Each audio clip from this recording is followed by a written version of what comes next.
Ese koko Imana ntiduteza ibibazo? Uhereye mu myaka ya kera abanyamadini n'abanyamatorero bavuga ko habaho igeno. Ibitubayeho byose bakavuga ko ari igeno Nyagasani yatugeneye. Iyi ni wari uzi ko nzima? Njye uyibagezaho nitwa King B Alan Rashid. Kuva mu myaduko ya Adamu na Eva nibwo icyaha cyatangiye. Icyaha cyatangiriye ku nzoka iza igashuka Eva nawe akoshya umugabo we, bakarya ku rubuto rwari rwarabujijwe.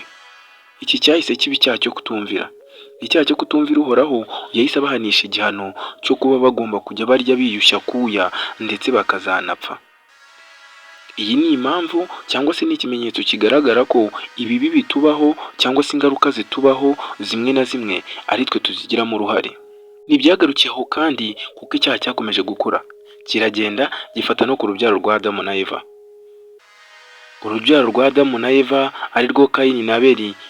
Kayini yaje kwivugana murumuna we Abeli. Reka tubivugeho.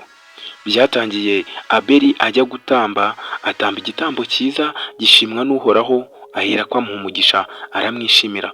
Mukuru we Kayini ntabwo yatambye igitambo cyanyuze Uhoraho, ntiyashimwa nka murumuna we, bityo yahise atangiza icyaha cyitwa ishyari. Rya shyari rimukururira kwica murumuna we, nawe aravumwa.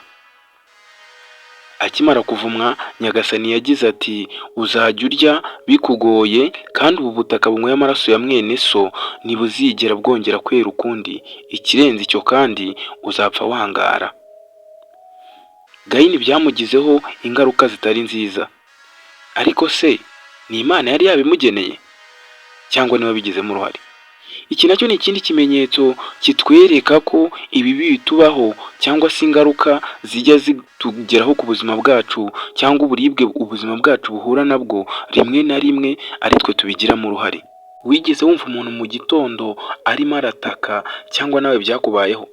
Ukajya mu kabari ukanywa inzoga, ukanywera amafaranga yawe yose ukayamara, ugasinda, nyuma yo gusinda ukaza guteza imvururu, ukarwana bakagukomeretsa, ugataha wagera mu rugo mu gitondo ukabyukana ibyitwa hangover cyangwa se umunaniro.